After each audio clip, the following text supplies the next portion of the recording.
안녕하세요. 책을 소개하는 여자 책소녀입니다. 책을 소개하기 전에 어느 95세 어른의 후회라는 수기 한 편 읽고 시작하겠습니다. 나는 젊었을 때 정말 열심히 일했다. 그 결과 나는 실력을 인정받았고 많은 사람들에게 존경을 받았다.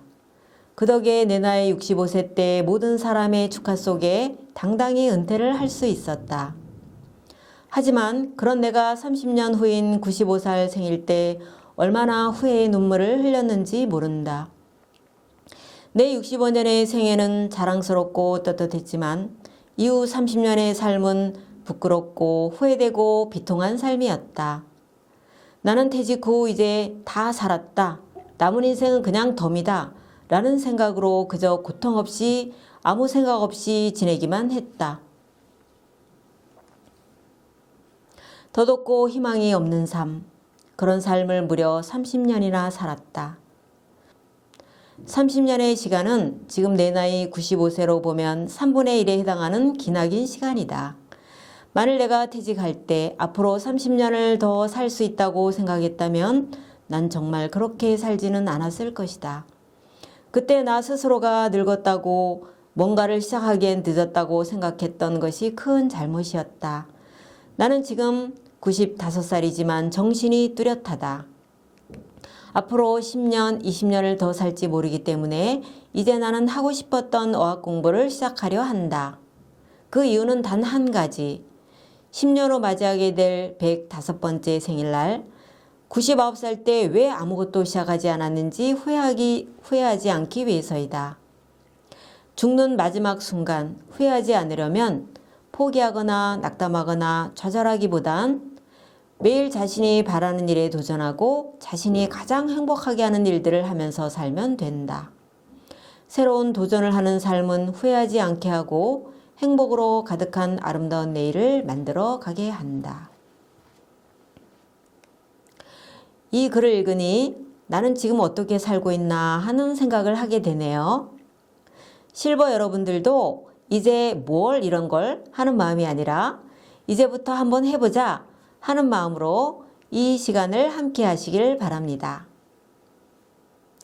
오늘은 삶의 지혜를 알려주는 유명한 책을 소개하고자 합니다.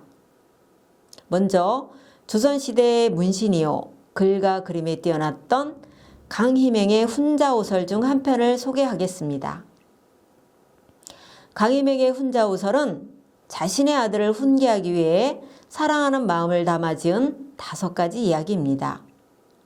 강희맹은 아들이 오직 조선의 선배임을 잊지 않고 떳떳하게 살아가길 바라는 마음으로 이 5가지 이야기를 지었는데요. 이 중에서 오늘 읽어볼 부분은 아버지 도둑과 아들 도둑입니다. 자기가 최고라고 우쭐대는 아들 도둑의 교만을 고쳐주기 위해 아버지 도둑이 아들 도둑을 일부러 위험에 빠뜨리는 이야기인데요. 천하고 악한 기술인 도둑질에서도 스스로 터득하는 것이 중요하듯 학문에 있어서도 스스로 터득하는 것이 중요하다고 아들을 가르치고 있습니다. 위대한 학자가 되기 위해서 지금의 수준에 만족하지 말고 끊임없는 노력을 통해 응용과 창조를 거듭해야 함을 우의적으로 말하고 있습니다. 옛날 아버지 도둑과 아들 도둑이 있었습니다. 아들 도둑은 자신이 아버지보다 실력이 뛰어나다고 생각했습니다. 소자가 아버지보다 기술은 모자라지만 힘은 더 쓸 수 있습니다. 이제부터는 두려울 것이 없습니다. 지혜는 겸손한 자세로 배워야 이룰 수 있는 것이고 그 지혜는 스스로 터득한 것이라야 훌륭한 경험이 된단다. 너는 아직 그러한 경지에 도달하지 못하였다. 아버지의 말에 아들은 마음으로 순응하지 않았습니다. 어느 날 밤에 아버지 도둑과 아들 도둑은 어느 부잣집에 숨어들었습니다. 아들 도둑이 창고로 들어가자 아버지는 창고의 문을 잠그고 달아나 버렸습니다. 아들 도둑은 영락없이 창고에 갇히고 말았습니다. 아들 도둑은 빠져나올 궁리를 하다가 손톱으로 창고 문짝을 긁으며 쥐 소리를 냈습니다. 찍찍, 찍찍. 창고에 쥐가 들었다고 생각한 주인은 자물쇠를 따고 창고 문을 열었습니다. 아들 도둑은 그 틈을 타서 문을 밀치고 도망쳐 나왔습니다. 도둑이야! 주인은 도둑이 들었다고 소리쳤고 집안 사람들이 모두 몰려 나와서 아들 도둑을 뒤쫓았습니다. 아들 도둑은 그 집 마당 안에 파놓은 연못둑을 타고 도망치다가 큰 돌을 하나 집어 물속으로 던졌습니다. 뒤따르던 사람들은 도둑이 물속으로 몸을 던진 줄 알고 모두 연못만 들여다보았습니다. 둑 밑에 숨었던 아들 도둑은 이 틈을 타서 그 자리를 빠져나올 수 있었습니다. 아들 도둑은 집에 돌아오자 아버지를 원망하며 말했습니다. 나는 새나 기는 짐승도 자기 자식을 사랑하고 보호할 줄 아는데 아버지는 어찌하여 자식이 붙잡히도록 일부러 자물쇠를 잠갔습니까? 이제부터 내가 이 세상에서 도둑으로 독보적인 존재가 되었다. 스스로 더득한 것은 그것을 무한히 응용할 수 있기 때문이다. 앞으로 어려움이 닥치더라도 그 또한 잘 대처할 수 있을 것이다.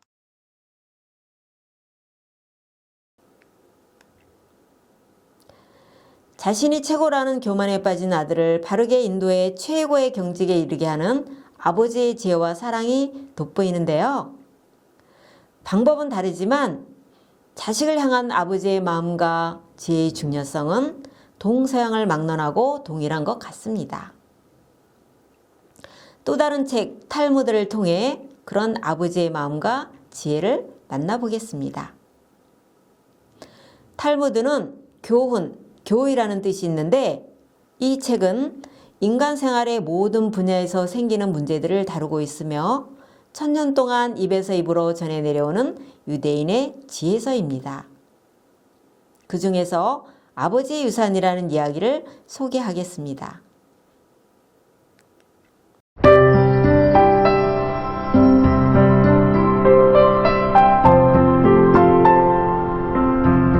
멀고 먼 옛날 이스라엘에 재산이 많은 유태인이 살고 있었습니다. 그런데 이 유태인은 벌써 오랜 시간 깊은 병으로 시름시름 앓고 있었죠. 온갖 많은 약을 사용해봤지만 그의 병은 나을 기미가 보이지 않았습니다. 그리고 결국 그는 죽음을 앞두고 침대에 누워 있어야 했습니다. 내 아들이 보고 싶구나. 죽기 전에 보기는 틀린 일이로군. 주인님. 그러나 가족들은 간데없고 유태인이 몹시도 신용하고 아끼는 노예 하나만이 그의 곁을 지키고 있었습니다. 유태인에게 가족이라고는 아들 하나가 전부였지만 그 아들은 먼 도시로 공부를 하러 갔기 때문이었습니다. 아들은 자신의 아버지가 죽음을 목전에 두고 있다는 사실도 알지 못했습니다. 주인님, 제발 기운 내세요. 병이 나아서 일어나셔야죠. 내가 죽는 순간이 얼마 남지 않은 것 같구나. 그러나 내 곁을 지켜줄 아들은 너무도 멀리 있다. 죽기 전에 아들을 꼭 보고 싶었지만 결국 그 소망을 이루지 못할 것 같다. 그러니 너에게 나의 유서를 남길 수밖에 없겠구나. 이것을 내 아들에게 전해주겠느냐? 꼭 부탁한다. 그동안 열심히 내 곁을 지켜주어서 정말 고맙다. 그는 노예에게 자신의 유서를 넘겨줬습니다. 주인님, 도자님께 유서를 확실하게 전해드리겠습니다. 걱정 마시고 절 믿으세요, 주인님. 주인님, 그토록 당당하시던 분이 이렇게 되시다니 정말 내게 잘해주셨던 분인데. 얼마 후 유태인은 조용히 눈을 감았습니다.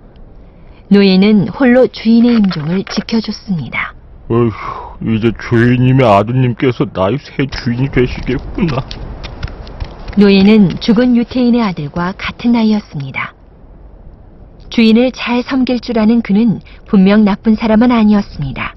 그는 죽은 유태인 주인을 몹시 좋아하기도 했죠. 그런데 문득 자신과 같은 나이의 아들이 큰 재산의 주인이 될 것이란 생각에 견딜 수 없도록 심술이 났습니다. 누구는 부자의 아들로 태어나서 호강하며 살고 또 이렇게 유산도 물려받는데 나는 평생 노예 신세로 살아가야 한다니 뭐가 이렇게 불공평하담? 그는 열어보아서는 안 된다는 걸 알았지만 유서의 내용이 궁금해졌습니다. 안 돼, 안 돼. 아무리 그래도 주인님의 유서를 함부로 보아서는 안 된다고. 그래, 잠깐 보기만 하는 것도 뭐 어때? 노예는 결국 유서를 펼쳐서 읽기 시작했죠. 그런데 막상 유서를 펼쳐본 노예는 깜짝 놀랐습니다. 유서에는 이렇게 적혀 있었던 거죠. 나의 모든 재산은 지난 몇 년 동안 나를 도와준 내 노예에게 준다. 노예는 그동안 나의 건강이 안 좋을 때 충실히 나를 간병해 주었다. 단 조건이 있다. 아들이 원하는 한 가지는 아들에게 남겨주어야 한다. 유서의 내용을 확인한 노예는 너무도 기뻤습니다. 도련님, 주인님도 그동안의 나의 노고를 알아주신 거야. 사실 그동안 내가 열심히 일한 거 사실이잖아. 아무렴 인종도 지키지 못한 아들 따위보다 내가 훨씬 더 낫지. 그렇고 말고. 노예는 이 유서를 아들에게 빨리 전해줘야겠다고 마음먹었습니다. 그래야 주인의 재산이 하루빨리 자신에게 주어질 것이라고 생각했기 때문이죠. 사람이란 역시 착하고 성실하게 살다 보면 행운이 오는 법이라니까. 이제는 더 이상 노예가 아니라고. 자, 그럼 이 기쁜 소식을 알리러 주인님의 아들에게 어서 출발해볼까라? 노예는 유서를 갖고 아들이 있는 멀고 먼 도시로 갔습니다. 빨리 가자. 재산은 이제 내 거다. 여기가 도련님이 공부하는 학교구나. 그리고 주인의 아들이 공부하고 있는 학교로 찾아갔죠. 도련님 여기 계셨군요. 도련님, 접니다. 너는? 아들은 노예가 학교까지 찾아온 것을 보고 깜짝 놀랐습니다. 아니, 네가 여기까지 웬일이냐? 슬픈 소식이 있어요. 주인님께서 며칠 전에 돌아가셨습니다. 뭐라고? 이럴 수가? 노예는 아들에게 유서를 건넸습니다. 이것은 주인님께서 남기신 유서입니다. 이것을 전해드리기 위해 제가 한달음에 달려왔지요. 아들은 이 갑작스러운 소식에 무척 놀라고 또 슬펐습니다. 그리고 공부하느라 임종을 지키지 못한 자신이 무척 원망스러웠습니다. 그런데 노예가 건네준 아버지의 유서를 펼쳐본 아들은 더욱 놀랐습니다. 이건 말도 안 돼. 아버진 날 무척 사랑하셨어. 그리고 모든 재산을 내게 물려주시는 것은 당연하다고 생각하셨어. 그런데 어떻게 이런... 역시나 도련님도 유서를 보고 충격받았나 보고. 좀 불쌍하지만 이제 그 재산은 내 것이란 말이지. 어떻게 아버지는 저 노예에게 모든 재산을 물려주신다는 결심을 하신 거지? 아버지께서 내게 화가 나셨나? 아니야, 이건 뭔가 잘못된 것이 틀림없어. 제일 먼저 예쁜 아가씨한테 장가 들어야겠다. 아들은 자신이 무엇을 잘못한 것인지 고민에 빠졌지만 도무지 이유를 알 수 없었습니다. 이 유서를 보고 고민하던 아들은 아버지의 장례식이 끝난 후 도시의 유명한 랍비를 찾아갔습니다. 랍비는 근심 어린 표정의 아들을 보며 무슨 걱정거리가 있음을 바로 눈치채고 반갑게 그를 맞이했습니다. 어서 오시오. 무슨 문제로 나를 찾아오셨어? 아들은 랍비에게 아버지가 남긴 유서를 보여주며 그간의 일을 모두 털어놨습니다. 현명하신 랍비님, 아버지께서 내가 아닌 그 노예에게 재산을 물려주신 데에는 무슨 이유가 있었던 걸까요? 아버지께서 저를 벌하시려고 이렇게 하신 것 같아 마음이 편하질 않습니다. 제가 아버지께 생전에 어떤 잘못을 저질러 이렇게 하셨던 건 아닌가 하는 생각도 들기까지 합니다. 제가 재산을 못 받은 것보다도 아버지께서 저를 사랑하시지 않았던 것 같아 그게 더욱 슬픕니다. 그러나 아버지의 유서를 살펴본 랍비는 뜻밖에도 아들에게 이렇게 말을 했습니다. 어떤가요? 당신의 아버지는 매우 지혜로운 분이군요. 유서를 보니 아버지가 당신을 무척 사랑하셨다는 것을 알 수 있었어. 랍비의 말을 들은 아들은 어리둥절해졌습니다. 예? 그게 무슨 말씀이십니까? 저를 무척 사랑하셨다면 왜 유산을 노예에게 물려주신 겁니까? 이해할 수가 없어요. 당신의 아버지는 당신이 없는 틈을 타서 노예가 재산을 가지고 도망가 버리거나 재산을 모두 탕진해버릴 것을 염려하고 계셨죠. 어쩌면 재산에 눈이 먼 노예가 아버지의 죽음을 당신에게 아예 알리지 않을 수도 있다고 생각하셨겠죠. 누구나 그런 욕심은 갖고 있으니까요. 그러나 당신도 알다시피 유서에는 모든 재산을 노예에게 준다고 써 있었고 그것을 보고 신이 난 노예는 당신에게 유서를 들고 달려왔던 게 아니요. 라삐의 설명을 들은 아들은 밝은 표정으로 고개를 끄덕였습니다. 그 부분은 이제 이해가 됐습니다. 그렇지만 여전히 납득이 되지 않는 부분이 있습니다. 모든 재산을 노예에게 물려준 사실은 여전히 변하지 않았습니다. 당신은 아버지만큼 지혜롭지가 못하군요. 아버지가 당신에게는 무엇을 남겼었어? 기억나시오?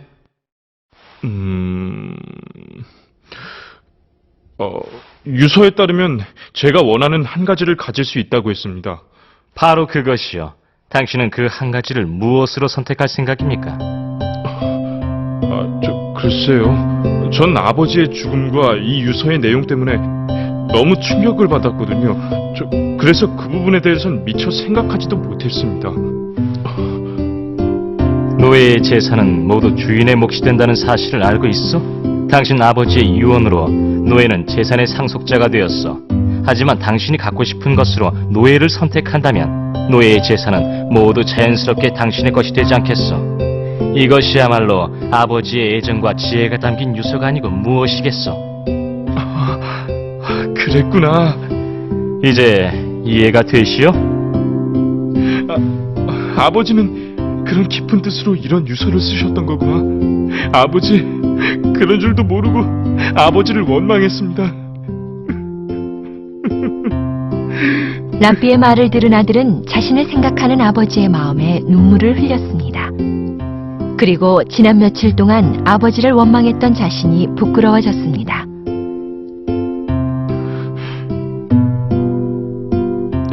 정말 고맙습니다, 라삐님. 라삐님 덕분에 아버지의 유산을 찾을 수가 있었습니다.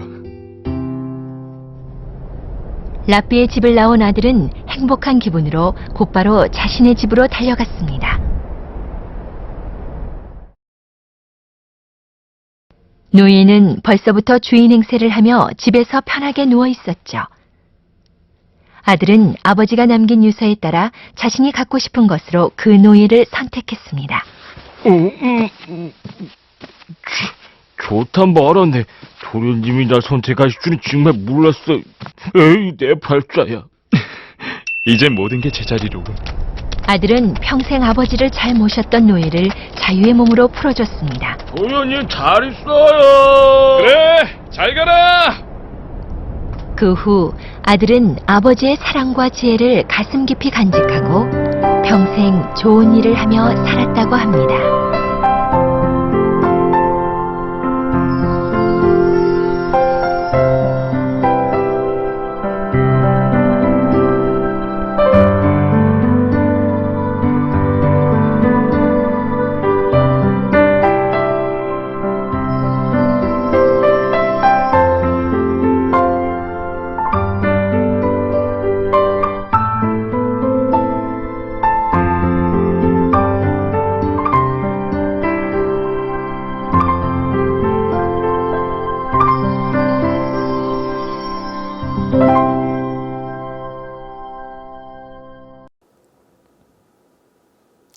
아버지가 아들을 위해 모든 것을 준비해뒀지만 아들이 자기 마음만 가지고 아버지를 원망만 했더라면 정말 큰일 날 뻔했을 텐데 다행히 그 아버지의 마음을 알고 있는 라삐가 있어서 아들이 재산을 다 얻을 수 있었네요.